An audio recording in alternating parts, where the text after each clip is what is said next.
Welcome back to the European Football Show on PLZ Soccer's YouTube channel. I'm Patrick Mullen, joined once again with Blair Malloy. We have so much to dissect this week. That Real Madrid versus Atletico Madrid penalty controversy, PSG versus Liverpool, Aston Villa making it into the last state. But we've got to start with last night. Blair, in the Europa League, Rangers, you were there. What was that tie like? Yep, it's good to be back, Patrick. Been on my travels the last couple of weeks out there in Istanbul to sample Fenerbahce against Rangers, and what a tie it was over the two legs. First off, the atmosphere in both legs, some of the best atmospheres I've experienced in Europe in the stadium over in Istanbul. It was absolutely incredible. The Fenerbahce fans outside the stadium 2-3 hours before kick-off, really building that up, and then all through the game they were so loud, and what a performance it was from Rangers on the night. And then fast forward to last night, Rangers Ibrox during that penalty shootout. What an incredible noise that was. If you weren't in the stadium, I can't quite emphasise enough just how loud it was when those penalties were getting saved. What an incredible atmosphere, an incredible night for Rangers through to the last 8. Who would have thought it? I know, it's special atmosphere. Even sitting at my house watching it on the telly, you could just hear how much it meant to the Rangers fans. Potentially not the performance they were looking for, but if you're into the draw, who cares? There's a little bit of rhetoric coming out this morning about Rangers' home form, but I think every Rangers fan won't care about that right now. All they'll be thinking about is making it through to that last day against Athletic Bilbao, a trip to Spain, and I was so pleased last night for Jack Butland. He's had a turbulent few weeks, a few high-profile mistakes, but he was the hero of the shootout last night in the Europa League. And I spoke to him after the game last night in the mix zone, and here is what goalkeeper Jack Butland had to say. At 1-0, we knew we were still 3-2 up in the tie. Look, it goes to 3-3 in the tie. Look, you're still in the game. It's not done. So the biggest thing was just mentally, everyone sticking with it. We had a good reset at half time. They're going to cause problems at times, and most of the time we dealt with it. They scored 2 goals, but we hung on in there with a little bit more composure. At times we could have been a little more clinical and scored in normal time. But the group doesn't want to give up. It's not a group that wants to give up. It's been a difficult year for us, but it's certainly a group that does not want to give up, and it's a group that wants to push and perform. I think Rangers last night, they took that penalty shootout and they did it exactly how every team should do it in Europe. The pressure is on. That Ibrox fans, they were demanding a victory last night heading into that game. But every single penalty, bar maybe Ianis Hadji, it was low, it was hard, it was hitting Václav Černý straight down the middle. That's what you want. I think there was a bit too much, almost trying to be too cute with it for Fenerbahce, and ultimately it cost them. Yeah, no messing about. And Barry Ferguson, he came into the post-match last night, he said how disappointed Ianis Hadji was that he'd missed, but he said it was a good penalty. Like he hit it well, as did all the Rangers players, and like you said, approach it, attack it, and just go and win the game at that point. And with the Rangers crowd on their side, it was almost inevitable at the end. Now it is Athletic Bilbao for Rangers, arguably one of the strongest teams left in the competition. They're 4th in La Liga, and normally you'd say with that first tie at Ibrox, you'd say let's build an advantage, but as you said, they've really struggled at Ibrox. Yep, it's been a tough time at Ibrox recently, and Athletic Bilbao, they are a level up again. Fenerbahce are great, they have a lot of good players, but a lot of players maybe perhaps past their prime, big names that we know from maybe 10, 12 years ago. Athletic Bilbao have players that are in their prime right now. See Nico Williams, he was one of the stars of the European Championships last year, and he will be a certain danger man for Rangers. But this is what you play European football for, Patrick. You play to come up against the best players, these big nights out, and the Rangers fans get another trip away, and that's what it's all about at this stage of the competition, having these tours abroad and really enjoying it. Rangers fans get a trip away, and maybe even you, Blair, getting we'll see. We may be taking the European show to Bilbao in the coming weeks. Okay, stay tuned for that. Get the passport out. I'm excited for it. Right, moving on to the Champions League, Real Madrid versus Atletico. What a tie, but overshadowed by one huge moment. Yes, it's all everyone seems to be talking about, Patrick, is this penalty decision. Now, this is split opinion on the street, split opinion everywhere, split opinion on the office. Yeah. We cannot decide whether it is a penalty, whether it is a goal or not a goal. For me, he touches it twice. It hits both feet, and I think you'll find, to everyone disagreeing with me, that the good people of UEFA also agree with me. Before we go into that, let's take a look at this image. Well, I think it's tough to see from an image, a standing point. Yeah. There is a new angle that UEFA have announced this morning, I think it is, showing a bit more clear cut, but I think no one can really know which way it really did. Blair, what did UEFA have to say about it? Yeah, they've released that new image, Patrick, like you said. It's a slow-mo video of an angle like above, from a sort of helicopter height, and you can see his standing foot touching the ball before he strikes it. They say Atletico Madrid inquired with UEFA over the incident, which led to the disallowance of the kick from the penalty mark taken by Julian Alvarez at the end of yesterday's UEFA Champions League match against Real Madrid. Although minimal, the player made contact with the ball using his standing foot before kicking it. As shown in the attached video clip, as we've seen earlier in the day, under the current rule laws of the game, Law 14.1, the VAR had to call the referee, signalling that the goal should be disallowed. Now here is the key bit, and this is, I think, where it's split decisions, because although it may be conclusive in that video that it does touch both feet, there is a question over whether that should be the case. Yes. UEFA go on to say UEFA will now enter discussions with FIFA and IFAB to determine whether the rule should be reviewed in cases where a double touch is clearly unintentional. So he touches the ball twice for me. Yeah. It's rightly ruled out. Going forward, if it's unintentional, I think it should be a retake. Go again. I think a retake is the fairest option, because at sometimes you go, if it's a double touch and he slips and he blazes it over the bar, no one's talking about it. Yeah. But then if it's unintentional, does he get a retake? So that's where the trouble comes from. Atletico Madrid, against their bitter rivals, have struggled, though, in recent times in penalty shootouts.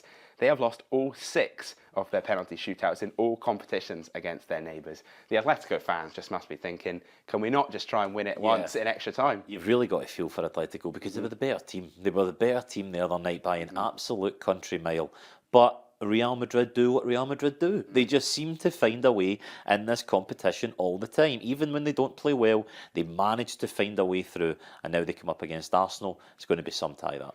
Diego Simeone, you've got to feel for him. He was livid after the game. Let's have a listen, or let's have a read, of what he had to say after this one. Did you guys see it? Did you see it? Did he or didn't he touch the ball? Don't be afraid to speak. Are you afraid because you're going to be punished? If you are afraid, don't say anything. Raise your hand if you think Julian knocked the ball twice. Nobody raises their hand. No one? No one. Okay. Some man. I think he's made his point. Yeah. I think we've all seen managers come in after games where they're livid. They maybe say things they don't mean, but he was absolutely apoplectic with that. And like I say, I feel really sorry for Diego. I feel really sorry for Atletico Madrid. But for me, watching this new footage that UEFA have released, I think it's a double touch. I don't think it should be disallowed, but I think it should be retaken. From one penalty shootout to another, Liverpool are out of the Champions League, losing against PSG. Their dreams of a treble are over. For me, this was the tie of the round. Yep. Can I just say how nice it is to have so many penalty shootouts? It feels like we went years without a lot of penalty shootouts. Now we're drowning and they're all over the place. Yeah. But yeah, what a game this was. And I was so impressed by PSG. They're a team that we've talked about over the last sort of year on this show. Their transition from the superstars into this more collective approach. Guys like Bradley Barcola, Ousmane Dembele, Desiree Doué, all these guys coming in and really being able to shine without one big superstar.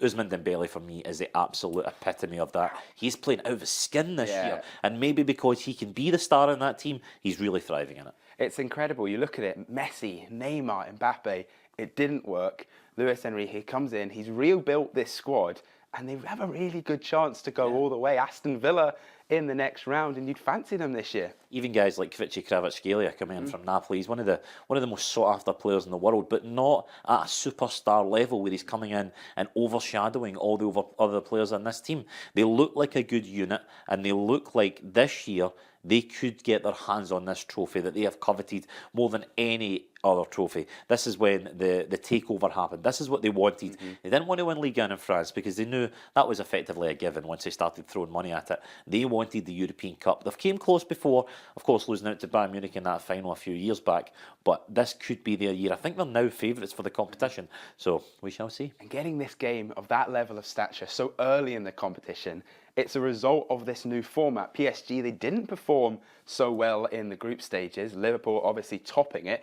But PSG have been one of the most informed teams at home and in Europe throughout it. And it's given us an absolute classic. I was speaking to a few Liverpool pals of mine who were furious that they even had the chance to play PSG this early. That was the game they thought they might not have to play to the semis or even the final, and they're out. Well, it also shows you the the makeup of the new Champions League system in this league format. I believe if Liverpool had won the last game instead of losing to PSG, it may losing to PSV. Sorry, it may have had some sort of bearing on where PSG would have finished, and they might have got an easier tie. And it just shows you that every game is meaningful in this new setup. So I think for people who have been perhaps critical of the new Champions League format, it's thrown up games like this early, and Liverpool are out, and PSG now go on as one of the favourites. PSG go on now to face Aston Villa. Aston Villa in the last 8 of the Champions League. What a story. Unai Emery, the manager of Aston Villa, he knows PSG very well, and here's what he had to say about the tie. They show their capacity playing against Liverpool, the best team in Premier League, the best team in Europe until yesterday. And it's been a really huge challenge.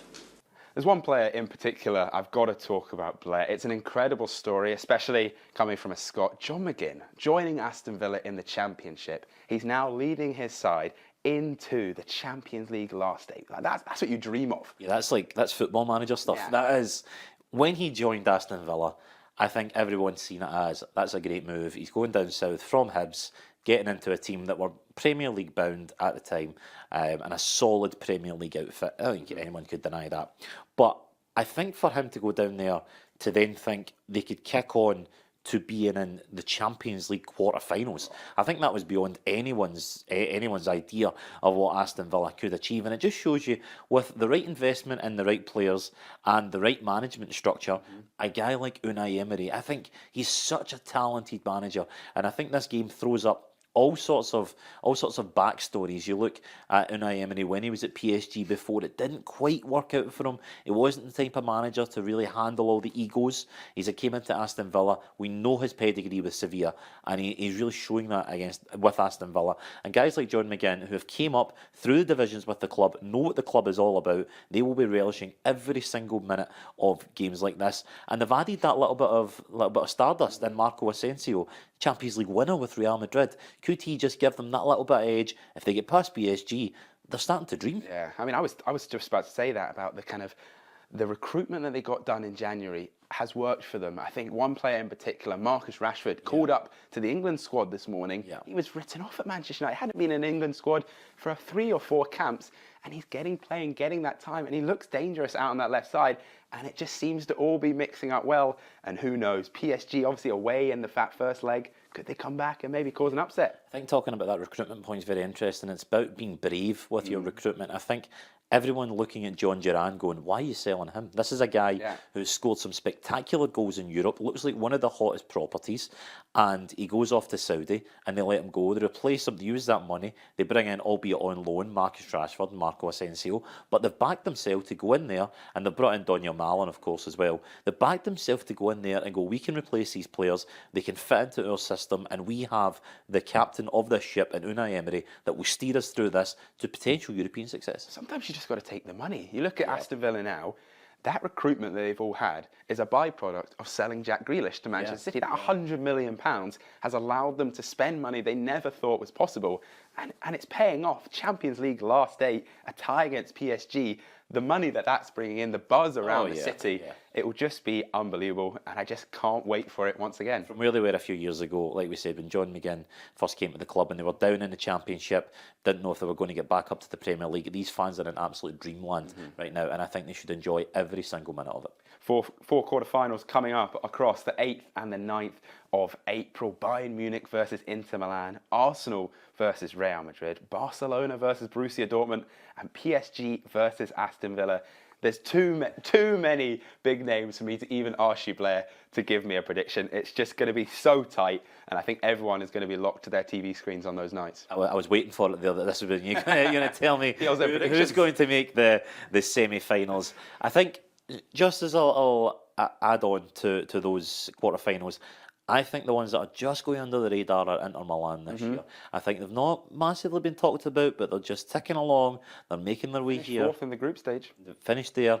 No one's really been talking about them as one of the high flyers. All the chat has been about Liverpool. Inter Milan just going about their business. I think if they get past Bayern Munich, I think even before that game, I really rate them as one of the favourites. I'm really looking forward to it. And we will be back after the first legs dissecting all of the action. For myself and Blair Malloy, thanks for joining us here on the European Football Show on PLZ Soccer's YouTube channel.